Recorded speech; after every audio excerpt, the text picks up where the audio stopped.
مدینہ شریف میں جتنے بھی یہود تھے وہ یہود تھے جو حضور علیہ السلام کے انتظار میں 1000 سال پہلے جنہوں نے بستی بنائی، حضور علیہ السلام کا انتظار کیا۔ بادشاہ طبا جو یمن کا بادشاہ، بہت بڑا بادشاہ، جس نے حضور علیہ السلام کے انتظار میں وہ یہود کی بستی بنائی، جس نے حضور علیہ السلام کا انتظار کیا، سال رہا یہاں پر۔ قرآن پاک میں ہے کہ یہ وہی لوگ جنہوں نے یہ وعدہ کیا تھا کہ ہم اللہ کے رسول کا انتظار کریں گے اور حضور علیہ السلام کا کلمہ پڑھیں گے۔ ان کے انبیاء اپنی اپنی امتوں کو، بنی اسرائیل کے انبیاء اپنی اپنی قوموں کو، اپنے قبیلوں کو حضور علیہ السلام کی صفت، آپ کی شان و عظمت، آپ کی نشانیاں بتاتے رہے۔ قرآن پاک میں سورۃ مائدہ میں آیت نمبر 13 میں اللہ تعالیٰ نے ارشاد فرمایا، فَبِمَا نَقْضِهِمْ مِيثَاقَهُمْ، فرمایا پھر ان کی اپنی عہد شکنی کی وجہ سے ہم نے ان پر لعنت کی، پختہ وعدہ کرنے کی وجہ سے جب انہوں نے توڑ دیا، لعناہم، ہم نے ان پر لعنت کی، وجعلنا قلوبہم قاسیہ، اور ان کے دلوں کو سخت کر دیا، یعنی ہدایت کی توفیق ان کو نہ دی، ان کے دل گمراہی میں سخت ہو گئے۔ کیا وجہ تھی؟ حق کو جھٹلانے کی وجہ، حضور علیہ السلام کو جھٹلانے کی وجہ، اپنی کتابیں تبدیل کرنے کی وجہ۔ حالانکہ مدینے کے وہ لوگ حضور علیہ السلام کا انتظار کر رہے تھے۔ طبا حمیری جس نے حضور علیہ السلام کے انتظار میں وہ بستی مدینہ شریف کی تیار کی، 400 گھر وہاں جو ہے حضور کے انتظار میں بنائے اور بستی بنائی۔ وہ علماء جو یہود کے علماء، جو بہت ہی بڑے بڑے علماء چنے ہوئے تھے اس بادشاہ نے، ان کو وہاں پر آباد کیا۔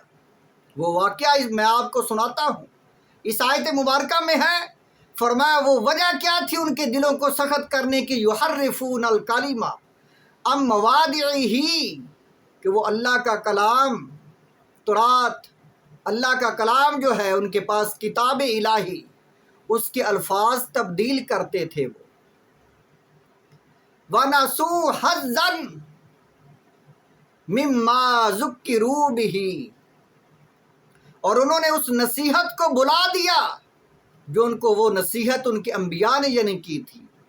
فرمایا انہوں نے، ان لوگوں نے، ان یہودیوں نے اپنے انبیاء کی نصیحت کو، وعدے کو، عہد کو بلا دیا۔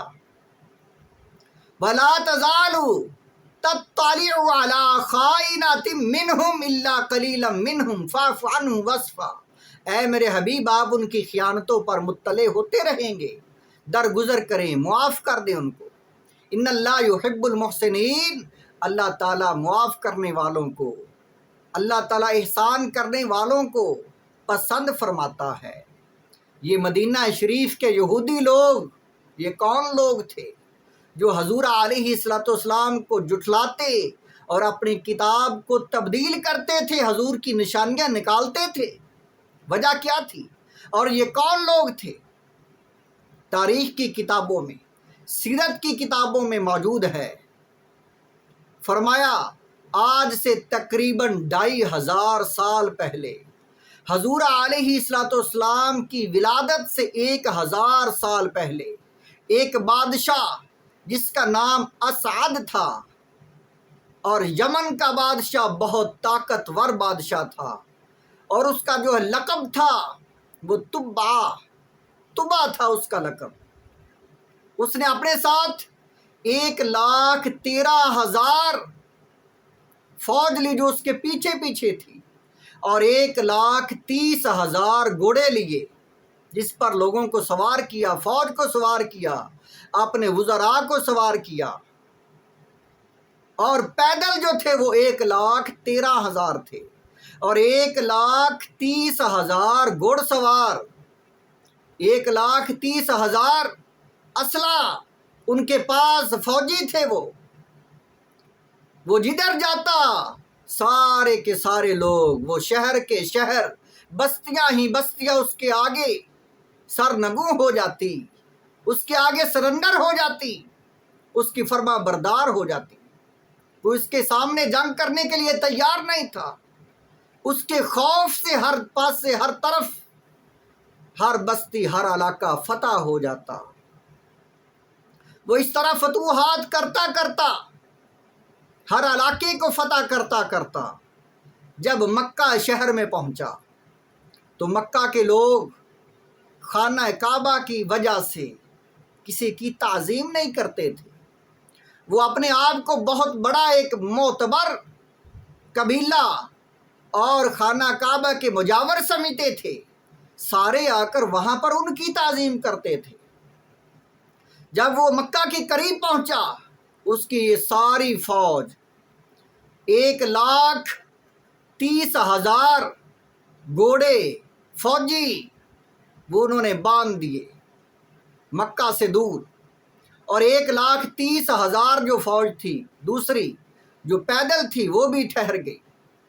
یہ ساری فوج جو 2,00,000 تقریباً 43,000 فوج تھی اس کے پاس، 2,43,000 فوج مکے کے دور اس نے پڑاؤ ڈال دیا، اور مکے والوں کو حکم دیا، آرڈر دیا کہ میرے فرما بردار ہو جاؤ اور تعظیماً حاضر ہو جاؤ۔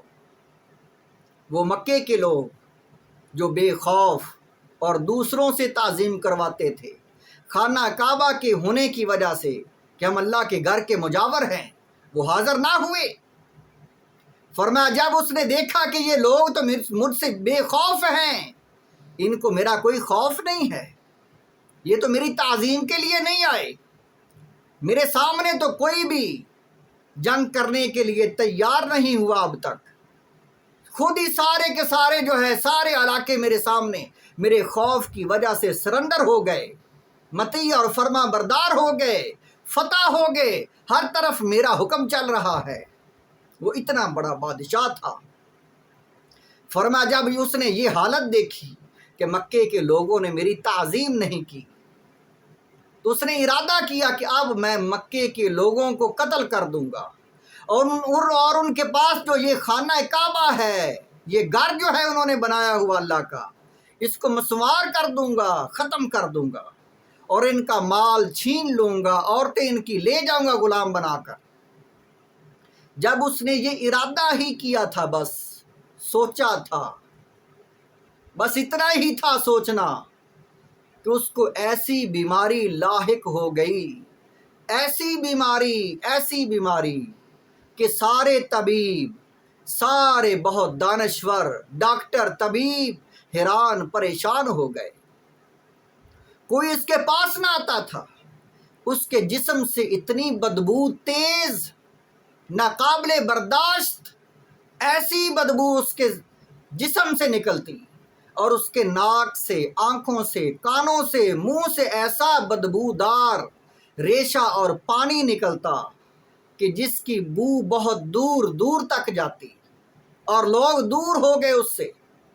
وہ بڑا پریشان، اور اس کا سر اتنا درد کرتا، اتنا چکراتا کہ وہ ہر وقت ہائے ہائے کرتا رہتا۔ وہ جو اس کا ارادہ تھا اس کو نافذ تو کیا کرنا، اسے اپنی ہی پڑ گئی، وہ ارادہ ہی اسے بھول گیا۔ اسی وجہ سے اس کو یہ بیماری لاحق ہوئی۔ فرمایا اس کے پاس جتنے علماء تھے، جتنے ڈاکٹر تھے، سب نے جواب دے دیا۔ وہ ڈاکٹر کہنے لگے، اے طبا، یہ ایسی بیماری ہے جو آج تک دنیا میں کسی کو نہیں لگی، یہ ایسی بیماری ہے جس کا کوئی علاج نہیں، یہ تو آسمان سے نازل ہوئی ہے تجھ اکیلے پر، یہ کوئی آسمانی کوئی مرض ہے تجھ کو آج لگا، اس کا علاج ہمارے پاس نہیں ہے۔ اس نے جو بہت بڑے بڑے دانشور 4,000 علماء رکھے تھے اپنے پاس، اور وہ کون سے علماء تھے؟ وہ علماء کہ جس شہر میں جاتا، جس علاقے میں جاتا، اس کو فتح کرتا تو اس علاقے سے علماء کو جمع کرتا، اور 10 علماء چوٹی کے چن لیتا۔ اس طرح چنتا چنتا اکٹھے کرتا کرتا اس کے پاس 4000 علماء جمع ہو گئے، ہر علاقے سے اکٹھے کرتا آیا۔ اور وہ علماء، ان میں سے ایک عالم جو بہت ہی بڑا اور بہت ہی پختہ اور بڑا رئیس عالم دین، بڑا ہی راسخ العلم، وہ عالم، اس نے سوچا کہ طبا کو کیا ہو گیا ہے۔ اللہ تعالیٰ نے اس کو الہام کیا اور اس نے کتابوں میں پڑھا ہوا تھا کہ مکے کی تعظیم کتنی ہے، مکہ کا جو ہے علاقہ وہ کتنا اہم ہے، یہ خانہ کعبہ کیسا مقدس مقام ہے۔ اس نے فوجیوں کو کہا، وزراء کو کہا کہ میں نے طبا سے ایک بات کرنی ہے اور میرے پاس اس کی بیماری کا حل بھی ہے، اور میں نے تنہائی میں بات کرنی ہے۔ کوئی بھی طبا کے پاس نہیں جاتا تھا، اتنی بدبو تھی۔ کچھ وزراء اس کے پاس گئے، اپنا ناک بند کر کے گئے، کہنے لگے اے طبا، ایک عالم دین ہے بہت بڑا، وہ کہتا ہے مجھے تیری بیماری کا پتہ بھی ہے کیوں لگی ہے اور میں اس کا علاج بھی جانتا ہوں۔ اس نے کہا فوراً لاؤ اسے۔ وہ عالم دین حاضر ہوئے، وہ یہودیوں کے عالم تھے بہت بڑے۔ اس عالم دین نے آ کر کہا اے طبا، کیا تو نے ارادہ کیا تھا اس خانہ کعبہ کو مسمار کرنے کا؟ اس نے کہا ہاں بالکل، مجھے یاد آ گیا، میں نے ارادہ کیا تھا، اور میں نے ارادہ تو کسی کو بتایا بھی نہیں ابھی تک، میں تو سوچ ہی رہا تھا، ابھی تو فوجیوں کی تیاری کرنی تھی، مجھے تو اپنی پڑ گئی، میں نے ہاں ارادہ کیا تھا، یہ مجھے یاد ہے۔ بس وہ کہنے لگے یہی وجہ ہے کہ تو نے ارادہ کیا ہے اس کو مسمار کرنے کا، خانہ کعبہ کو، اور اس کے باشندوں کو، رہائشیوں کو ہلاک کرنے کا ارادہ کیا ہے، اور مال کو لوٹنے کا ارادہ کیا ہے کہ انہوں نے تیری تعظیم نہیں کی، تیرے خوف سے انہوں نے اپنے آپ کو سرنڈر نہیں کیا تیرے آگے، تابع فرما بردار نہیں ہوئے، تو اس وجہ سے، اس غصے کی وجہ سے تو نے ارادہ کر لیا ہے، تو اس ارادے کی وجہ سے تجھے یہ مرض لاحق ہو گئی۔ یہ اللہ کا گھر ہے جو انبیاء نے بنایا ہوا ہے، جو آدم علیہ السلام سے اور فرشتوں نے سب سے پہلے بنایا، پھر آدم نے بنایا، اسی طرح پھر آگے آگے ابراہیم علیہ السلام، اسماعیل علیہ السلام، یہ تو انبیاء بناتے آئے اور اللہ کی عبادت کرتے آئے۔ یہ تو مرکز ہے اللہ کے دین کا، عبادت کا مرکز ہے۔ تو نے کیوں ارادہ کیا ہے؟ اس وجہ سے تیری پکڑ ہو گئی۔ اس نے کہا اب میں کیا کروں؟ اس نے کہا اب تو توبہ کر، معافی مانگ، اور ان لوگوں کو نواز دے، رزق سے، مال و دولت سے نواز دے۔ اس نے فوراً توبہ کی۔ توبہ کرنے کے بعد اس نے خانہ کعبہ کے پاس جا کر اللہ کی عبادت کی اور خانہ کعبہ کو غلاف چڑھایا۔ سب سے پہلے غلاف چڑھانے والا انسان وہ طبا حمیری تھا۔ جب اس نے تعظیم کے لیے غلاف چڑھایا اور لوگوں کو نوازا اور توبہ کی تو اس کی بیماری فوراً دور ہو گئی۔ پھر وہ علاقہ آگے فتح کرنے کی نیت سے آگے چلا۔ جب وہ مقام یثرب پر پہنچا، وہاں پر اس نے جو ہے پڑاؤ ڈالا اپنا سانس لینے کے لیے، کچھ وقت راحت کرنے کے لیے۔ وہ ساری فوج، وہ ساری 2 لاکھ، جو تقریباً 2 لاکھ سے زیادہ فوج تھی، جو 2,35,000 جو فوج تھی، یا 34,000 یا 33,000، وہ ساری فوج اپنے اپنے کام میں مصروف ہو گئی۔ جب علماء سارے اکٹھے ہو گئے، یہود کے علماء، انہوں نے پوچھا، اس عالم سے پوچھا کہ تو نے کیا مشورہ دیا ہے، یہ بادشاہ کیسے ٹھیک ہو گیا، اسے کیا ہوا تھا؟ اس نے پھر بتایا، اس نے بتایا کہ میں نے کتابوں میں پڑھا ہے اور انبیاء کی نصیحتیں پڑھی ہیں، وعدے پڑھے ہیں کہ آخر زمان نبی محمد مصطفیٰ احمد مجتبیٰ، اللہ کے آخری حبیب، آخری نبی، اللہ کے محبوب صلی اللہ علیہ وآلہ وسلم مکہ شہر میں پیدا ہوں گے۔ اور اے علماء یہود، جس جگہ پر ہم موجود ہیں، ہم تو خوش نصیب ہیں، اللہ ہمیں یہاں پر لے آیا، اس جگہ پر آ کر وہ رہائش کریں گے، یہ ہجرت گاہ ہے ان کی۔ حضور علیہ الصلوۃ والسلام کی شان عظمتیں بیان سنایا، وہ سارے علماء اتنے متاثر ہوئے اور وہ کہنے لگے کہ ہم کبھی بھی اس جگہ سے نہیں جائیں گے۔ وہ 4000 علماء میں سے تقریباً 400 علماء نے یہ تہیہ کر لیا، ارادہ کر لیا کہ ہم کبھی بھی اس جگہ کو چھوڑ کر نہیں جائیں گے، چاہے ہمارا بادشاہ ہمیں قتل کر دے۔ جب دوسرا دن ہوا یا تیسرا دن، بادشاہ نے کہا چلو بھی ہم واپس چلیں۔ وہ سارے علماء اکٹھے ہوئے، کہنے لگے اے بادشاہ، اب ہمارا جو ارادہ ہے تمہیں بتاتے ہیں۔ تیرے پاس جو وہ مرض آئی تھی وہ بھی روحانی مرض تھی، اور وہ اس وجہ سے تھی کہ تو نے مکہ کو برا ارادے سے مسمار کرنے کا ارادہ کیا تھا، اس کے باشندوں کو ہلاک کرنے کا ارادہ کیا تھا۔ وہ تھی آخر زمان نبی صلی اللہ علیہ وسلم کی پیدائش گاہ، ولادت گاہ، اور جس جگہ پر ہم ہیں یہ ہے ان کی رہائش گاہ، ہجرت گاہ۔ یہاں پر آئیں گے، یہاں پر ہی وہ رہیں گے اور یہیں پر ان کا مزار بنے گا، اور ہم اس کے انتظار میں، اس آخر نبی کی صلی اللہ علیہ وسلم کی انتظار میں ساری زندگی یہاں رہنا چاہتے ہیں۔ وہ بادشاہ اتنا متاثر ہوا، حضور علیہ الصلوۃ والسلام کے فضائل انہوں نے سنائے، مناقب سنائے۔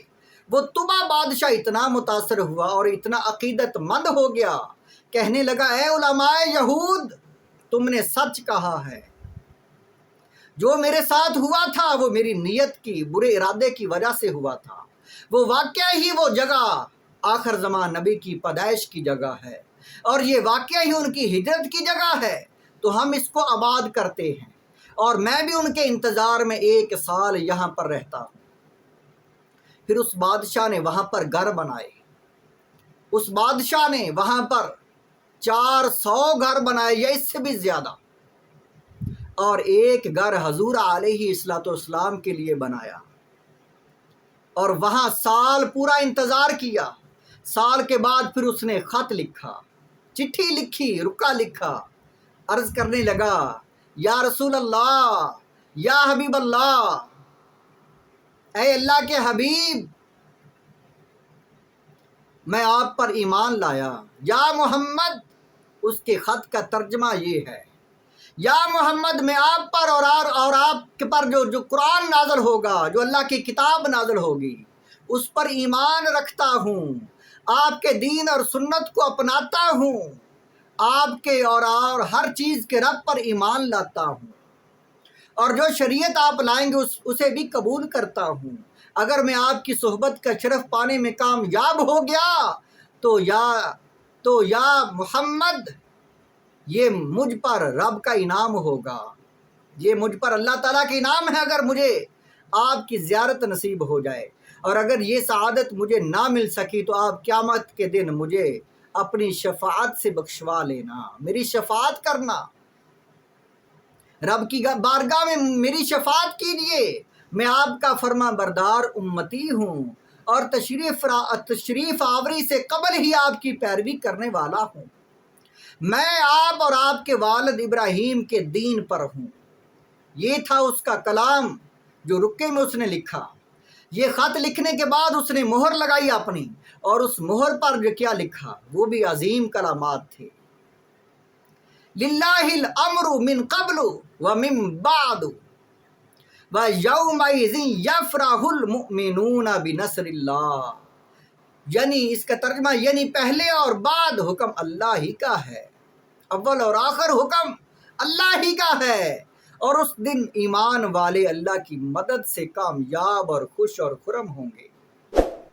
یہ رکا لکھا، یہ رکا لکھ کر وہ عالم دین جس نے اسے آ کر بتایا تھا کہ تیری مرض اس وجہ سے آئی ہے اور اس کا یہ علاج ہے، اور یہاں پر حضور علیہ الصلوۃ والسلام کی تشریف آوری کا یہ جو علاقہ، یہ مکہ، یہ وہ ہے وطن، اور یہ مدینہ، یہ یثرب، یہ حضور کی ہجرت گاہ ہے۔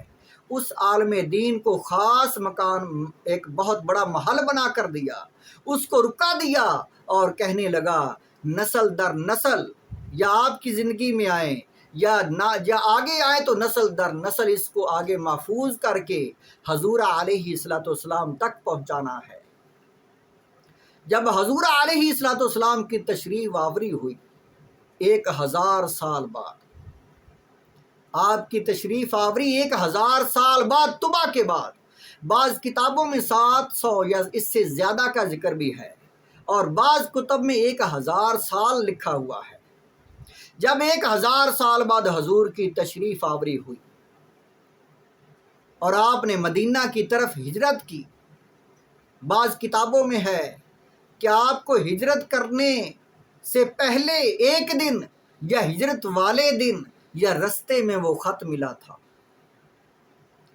جب آپ کی تشریف آوری ہجرت کا وقت تھا، وہ ایک قاصد دوڑ کر آیا، وہ خط لے کر مدینہ شریف سے جب پتہ چلا تو اس نے گھوڑے کو دوڑایا اور مدینہ شریف سے وہاں پر مکہ معظمہ پر پہنچا اور جا کر وہ خط حضور کی بارگاہ میں پیش کیا۔ حضور علیہ الصلوۃ والسلام نے آتے ہی اسے آواز دی، اس کا نام بتایا اور طبع حمیری کے متعلق بتایا، خط کے متعلق بتایا، اور فرمایا یہ وہ خط ہے، یہ میرے اس امتی کا خط ہے جو میرا امتی میری ولادت سے 1000 سال پہلے لکھ گیا تھا۔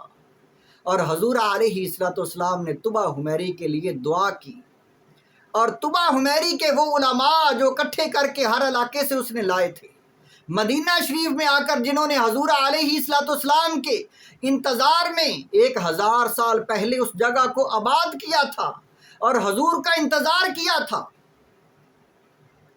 جب حضور علیہ الصلوۃ والسلام آئے، یہ یہودی اتنے بد نصیب ہیں، انبیاء کو، نبیوں کو قتل کرنے والے، جب حضور کی تشریف آوری ہوئی پہچان لیا، حضور کو جان لیا، جان بوجھ کر پہچان کر پھر اپنی کتابوں سے حضور کی نشانیاں نکال دی اور حضور علیہ الصلوۃ والسلام کا انکار کر دیا، تو اللہ تعالیٰ نے فرمایا اے میرے حبیب یہ وہ لوگ ہیں، سورۃ مائدہ میں آیت نمبر 13 میں ذکر ہے، فرمایا اے میرے حبیب یہ وہ لوگ ہیں جنہوں نے آپ کا انتظار کیا، انبیاء کی تعلیمات کو پہلے مانا، جب آپ کو دیکھا تو جھٹلا دیا، اس وعدے کو جو ہے پسے پشت ڈال دیا، اس وعدے کو بھلا دیا اور اللہ کے کلام کو تبدیل کیا۔